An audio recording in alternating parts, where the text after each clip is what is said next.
Hi வணக்கம். உங்கள் ஆனந்த கண்மணி. ஆனந்த நாவல் கீதம் சேனலை கேட்குறவங்க எல்லோரும் மறக்காமல் சப்ஸ்கிரைப் பண்ணிவிடுங்க, லைக் பண்ணுங்கள், கமெண்ட் பண்ணுங்கள், ஷேர் பண்ணுங்கள். வாங்க நாம் இப்போ கதை கேட்க போகலாமா? சுபலதாவின் கனவுக்குள் காவல் இருப்பேன், அத்தியாயம் 38.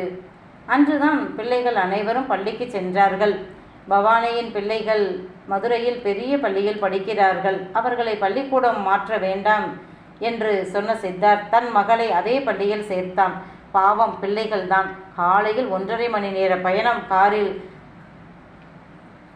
மாலையிலும் அதேதான். ஆனால் பள்ளி நிர்வாகத்திடம் எப்படி பேசி சித்தார்த்தும் பவானியின் கணவனும் அனுமதி வாங்கினார்களோ, பிள்ளைகள் காலையில் இங்கிருந்து பள்ளிக்கு கிளம்பினார்கள். இதை கன்யா முதலில் பொருட்படுத்தவில்லை என்றாலும் வேடிக்கை பார்த்தாள். அப்போதுதான் நிஷுவும் அதே பள்ளி சீருடையில் அவர்களுடன் காரில் ஏறி செல்வது தெரிந்ததும், இது என்ன புது குழப்பம்? இவளை யார் பள்ளிக்கூடத்தில் சேர்த்தது? இந்த அரண்யா என்ன பண்ணிக்கிட்டு இருக்கா? குடிகாரி. ஆமாம், இப்போது கன்யாவிற்கு இது ஒரு தொல்லை. அரண்யா ஸ்ரேயாவிற்கு என்னதான் வீடு அரண்மனை மாதிரி அமோகமாக அழகாக எல்லா வசதிகளுடன் நன்றாக இருந்தாலும் 24 மணி நேரமும் கட்டி போட்ட மாதிரி வீட்டிற்குள் இருக்க அவர்களுக்கு பிடிக்கலை. அதுவும் வெள்ளி சனி இரவுகளில் அவர்களால் இருக்கவே முடியலை. தாக சாந்தி செய்ய ஆசை வந்தது. ஆனால் இங்கே முடியாதே. வீடு நிறைய வேலையாட்கள் இருந்தாலும் இதெல்லாம் வாங்கி வர சொல்ல முடியாது. சில வாரங்கள் பொறுத்த ஸ்ரேயாவால் அதன் பிறகு முடியலை. கன்யாவிடம், நீ என்ன பண்ணுவியோ எங்களுக்கு தெரியாது. எங்களுக்கு நாங்கள் கேட்குற பிராண்டு வேணும், சைடிஷ் வேணும், ஏற்பாடு பண்ணு என்று அவள் ஆர்டர் போட கன்யாவிற்கு பற்றி கொண்டு வந்தது. குடிகாரிகள். இவளுகளே முதல்ல துரத்தும் வர இவளுக தொல்லை தாங்காது போலையே. சரி, பொறுத்து தான் போகணும், என்ன பண்ணுறது என்று மாமியாரிடம் கேட்க, இது என்னடி கால கொடுமையாக இருக்கு, பொம்பளைக கூடவா குடிப்பாளுக என்று கேட்க, அதெல்லாம் இப்போ ரொம்ப சகஜமாக போயிருச்சு, நம்ம ஊரில் தெரிஞ்சாதான் மான மரியாதை போகும் என்றாள். இது என்னடி என்று யோசித்தவர் தோட்டக்காரன் முனியனை கூப்பிட்டு பேசி அவர்கள் எழுதி கொடுத்த அனைத்தையும் வாங்கி வர சொன்னவர், இது எதுவும் வீட்டு ஆம்பளைகளுக்கு தெரியக்கூடாது. விருந்தாளி வந்திருக்காங்களே ஒரு அம்மா, அவளுக்குத்தான் என்றார்கள். அவனும் டவுனுக்கு போய் அடிக்கடி இவர்கள் கேட்டதை வாங்கி கொடுத்தான். அவன் இந்த பக்கம் வாங்கி கொடுத்துவிட்டு அந்த பக்கம் கணக்கப்பிள்ளையிடம் விஷயத்தை சொல்லிவிட்டான். செய்தி சித்தார்த்தின் காதுக்கு போய்விட்டது. அவன் ஒன்றும் அலட்டிக்கலை. நடக்கட்டும் என்றான். தாராளமாக ட்ரிங்க்ஸ் ஸ்நாக்ஸ் கிடைத்ததும் இருவரும் குடித்துவிட்டு உருண்டார்கள். பவானி அவர்கள் தங்கிய அறையை தவிர மற்ற அறைகளை பூட்டி சாவியை எடுத்து கொண்டாள். நிஷு சந்தோஷமாக பவித்ரா, வந்தனா, பவித்ரன் கூட பள்ளிக்கு சென்றாள். கணக்கப்பிள்ளையின் மகன் குமரப்பன் தான் இப்போது வெளிநாட்டுக்காரின் டிரைவர். அவன் குடும்பமே இவர்கள் குடும்பத்துக்கு ரொம்ப விசுவாசமானவர்கள். அதைவிட குமரப்பனுக்கு எந்த கெட்ட பழக்கமும் இல்லை. பிள்ளைக்குட்டிக்காரன். நல்ல சம்பளம் கொடுத்து டிரைவர் ஆக்கி விட்டான். காலையில் பிள்ளைகளை கொண்டு போய் பள்ளியில் விடும்போதே பவானியும் அவர்களுடன் வந்து பிள்ளைகளை விட்டுட்டு அதே காரில் தன் வீட்டிற்கு போய்விடுவாள். அதன் பிறகு மாலை நேரம் பிள்ளைகளுக்கு ஏதாவது சத்தான டிஃபன் பாலுடன் பள்ளி விடும் நேரம் வந்து விடுவாள். அவர்களும் கை கழுவி விட்டு காரில் அமர்ந்தவுடன் டிஃபன் பால் சாப்பிட்டுவிட்டு அன்று பள்ளியில் நடந்தவற்றை பேசிக்கொண்டே வீடு வந்து சேர்ந்து விடுவார்கள். வீட்டிற்கு வந்ததும் ஃப்ரெஷ்ஷாகி படிக்க அமர்ந்து விடுவார்கள். பவானி முன்பை விட இப்போது பிள்ளைகளுடனேயே இருந்தாள். பாவம், அவள் கணவன்தான் மதியம் இவளுக்காக சாப்பிட வீடு வந்துவிட்டு மனைவியோடு சந்தோஷமாக இருந்துவிட்டு போவான். நிஷுவிற்கு இதெல்லாம் புரிந்தது. தன் ஒருத்திக்காக அப்பா, அத்தைகள், அவர்கள் பிள்ளைகள் அனைவருமே தனக்காக பார்த்து செய்கிறார்கள் என்று அவள் புரிந்து கொண்டாள். அவர்களின் சுயநலம் இல்லாத பாசம் புரிந்ததால் பவித்ரா, வந்தனா பேச்சின் மூலம் நியந்தனா ரொம்ப பாசமான அத்தை, ரொம்ப டேஸ்டாக சமைப்பாங்க என்றும் தெரிந்து கொண்டாள். அவங்க ரொம்ப நல்லவங்க. பாவம், உங்கள் அம்மா அவங்கள அடித்து விரட்டிட்டாங்க. கன்யா அத்தை எப்போவுமே பொல்லாதவங்க தான் என்றும் இயல்பாக பேசிக்கொண்டார்கள். இப்போது நிஷுவுக்கு கூட அன்று அவர்கள் நடந்து கொண்ட விதம் தெரியாததால் என்ன நடந்தது என்று கேட்டபோது கஷ்டமாகத்தான் இருந்தது. அதே சமயம் தன் அம்மா மேல் இத்தனை வருடம் அன்பு, பாசம், காதல் இல்லை என்றாலும் வெறுப்பு இல்லை. அங்கே உள்ள பல பணக்கார அனாதை மாதிரி நானும் ஒருத்தி என்று நினைத்து கொண்டு இருந்தவளுக்கு உலகின் மறுபக்கம் புரிந்தது. அத்தை மாதிரி அம்மாக்களும் இருக்காங்க. பிள்ளைகளை சுற்றியே அவர்களின் உலகம். புதிதாக கிடைத்த இந்த பாசம் அவளை நெக்குருக வைத்தது. வந்தனா அவளை சில சமயம் அணைத்தபடி, எனக்கு என் அம்மா இறந்ததே ஞாபகத்தில் இல்லை. ஏன்னா அத்தை தான் என்னோட அம்மா. என் அப்பாவிற்கு இன்னொரு திருமணம் ஆகிடுச்சு. அப்பா அடிக்கடி வந்து பார்ப்பார், எல்லாம் வாங்கி தருவார். ஆனால் எனக்குத்தான் எல்லாமே அத்தையும் மாமாவும் வாங்கி தர்றாங்களே. அப்புறம் என்ன? அத்தைக்கு நீயும் நானும் பவியும் ஒன்று தான். ஏன், சித்தார்த்த சித்தப்பா கூட எனக்கும் பவிக்கும் ஒரே மாதிரி தான் வாங்கி தருவாங்க. பாவனா அத்தையும் அப்படித்தான்.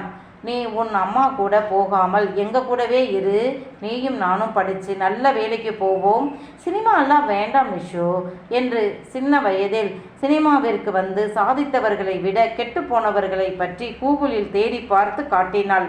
படிப்பு முடிந்ததும் உனக்கு சினிமாவில் நடிக்க ஆசைனா நானே நம்ம வீட்டில் பேசி உன்னை நடிக்க அனுப்புகிறேன் என்றாள். இப்படி இவளை மூளைச்சலவை செய்ய வைப்பது பாவனா. சில சமயங்களில் மாலை நேரம் வீடு திரும்பும்போது பவானியும் பவித்ரனும் வரமாட்டார்கள். அன்று பாவனா வருவாள் பிள்ளைகளுடன். அன்று இந்த டீனேஜ் பெண்களுக்கு ரொம்ப கொண்டாட்டமாக இருக்கும். பாவனா இன்றைய இளம் பெண்களின் மனநிலையை புரிந்து அவர்களை மடைமாற்றம் செய்யும் திறமை வாய்ந்தவள். பவித்ரா, வந்தனா இருவருமே இன்னும் பூப்படையவில்லை. எனவே அவர்களுக்கு அதை பற்றி புரியும்படி, அதே சமயம் பயப்படாமல் அதை எப்படி எதிர்கொள்வது என்றும் சொல்லிக் கொடுப்பாள். பவானி, பாவனா இருவரும் நிஷுவிற்கு தன் அம்மா மட்டும் ஏன் இப்படி இல்லை என்ற கழிவிறக்கம் வந்தது. அதை சில நேரம் தன்னை போலவே இருக்கும் வந்தனா கிட்ட சொல்லுவாள்.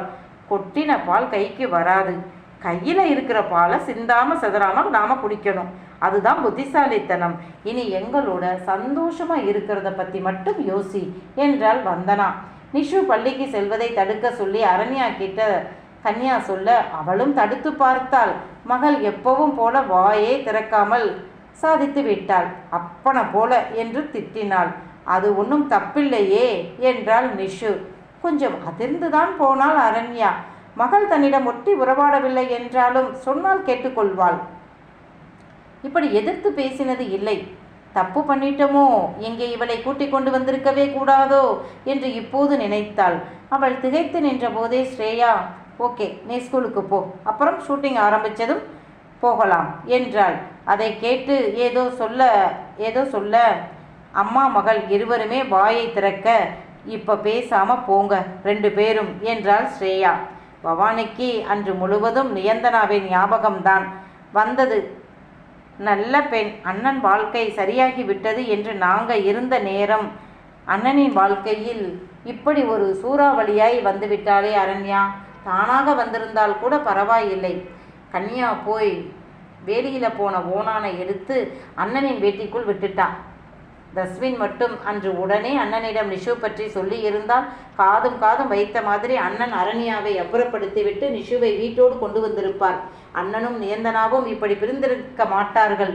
தஸ்வினும் அண்ணனின் வாழ்க்கையில் கன்யா இவ்வளவு பெரிய பிரச்சனையை கொண்டு வருவாள் என்று நினைக்கலை.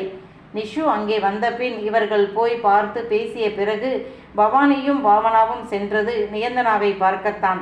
அந்த வீட்டு வாசலில் கார் சென்று நின்றதும் அனைவரும் எட்டி பார்த்து குசுகுசுவென அவர்கள் பேசிக்கொண்டார்கள். இவர்கள் சென்ற நேரம் வீட்டில் நியந்தனாவும் இந்திராவும் தான் இருந்தார்கள். இந்திரா வாங்க என்றார். நியந்தனாவும் வாங்க என்று ஒரு புன்னகை சின்னதா. என்ன நியந்தனா, ஒரு வாரத்தில் இப்படி இழைச்சி போயிட்ட என்று பவானி கேட்க, அதெல்லாம் ஒன்றுமில்லை, நல்லாத்தான் இருக்கேன் என்று வாய் சொன்னாலும் கைகள் தன் போக்கில் தைத்து கொண்டுதான் இருந்தது. பழைய நைட்டி, தூக்கி போட்ட கொண்டை, மெலிந்து இருந்தாள். அவர்கள் வாயே திறக்கலை. பாவனாதான், அண்ணி எங்களை மன்னிச்சிடு. 15 வருஷம் காணாமல் போனவ இப்படி திரும்பி வருவான்னு நாங்கள் நினைக்கவே இல்லை. அதுவும் பிள்ளையோடு வருவான்னு நினைக்கவே இல்லை. அவளாக வந்திருந்தா கூட மனசு ஆறி போயிருக்கும். உங்கள் மேலே உள்ள கோபத்தில் கன்யா அண்ணி தான் அவளை வர சொல்லி இருக்காங்க என்றதும் தாயும் மகளும் பார்க்க, தஸ்வின் சொன்னதை ஹோட்டலில் அவர்கள் பார்த்தது முதல் இங்கே வந்தது வரை இப்போ நடக்கிறது எல்லாம் சொன்னாள். அரண்யா மட்டும்தான் என்றால் இந்நேரம் அண்ணா அவளை இந்த பக்கமே வரவிடாமல் பண்ணியிருப்பார். இப்போ நம்ம வீட்டு பெண்ணை இனி அவள்கிட்ட விடக்கூடாது. நாம் இப்போ பொறுமையாக இருந்து நம்ம பொண்ணுக்கு நல்லது கெட்டது புரிய வச்சு அவ வாயால் உன் கூட வரமாட்டேன், அப்பா கூட தான் இருப்பேன்னு சொல்ல வைக்கணும். அதுக்காகத்தான் நான் என் பிள்ளைங்களோட இங்கே வந்து தங்கி இருக்கேன் என்றாள் பாவனா. எங்கள் மேலேயும் தப்பு இருக்குது, 2ஆம் தாரம் உயிரோடு இருக்குது என்ற போதே டைவோர்ஸ் பேப்பரில் காட்டுங்க அப்படின்னு நாங்கள் கேட்டிருக்கணும். என் வீட்டுக்காரர் உங்கள் அப்பா மேலே உள்ள மரியாதையினால் நல்லா விவரம் தெரிந்த பெரிய மனுஷன், 2ஆம் தாரமாக ஒரு வீட்டு படியேறி பொண்ணு கேட்க வரும்போது டைவோர்ஸ் வாங்காமலே வருவாங்க என்று சொல்லி அசால்ட்டாக விட்டுட்டோம். இப்போ என் மகள் வாழ்க்கை இழந்து அடி வாங்கி திரும்பி வந்துட்டா.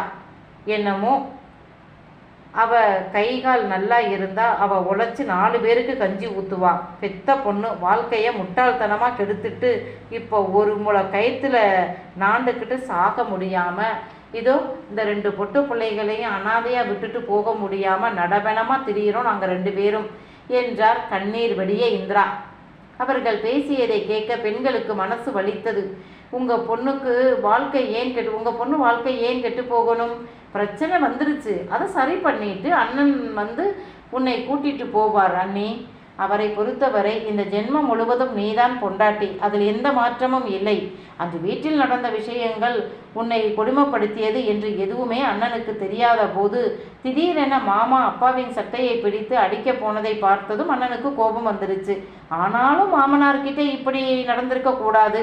அதுக்கு நான் உங்ககிட்ட மன்னிப்பு கேட்டுக்கிறேன். இப்போ சில மாதங்கள் ஆகும் இந்த பிரச்சனையை சரி பண்ண. அதுதான் நான் என் குடும்பத்தோடு வந்து இருக்கிறேன். அண்ணன் எங்கள் பகுதியில் எங்கள் கூட தான் தங்கி இருக்கு. அண்ணனோட பகுதிக்கு அண்ணா போகிறதே இல்லை. அண்ணா மாமா கிட்ட நடந்துக்கிட்டது தப்பு தான், மற்றபடி அண்ணன் மேலே எந்த தப்பும் இல்லை அண்ணே. இல்லைப்பா என்றாள் பவானி.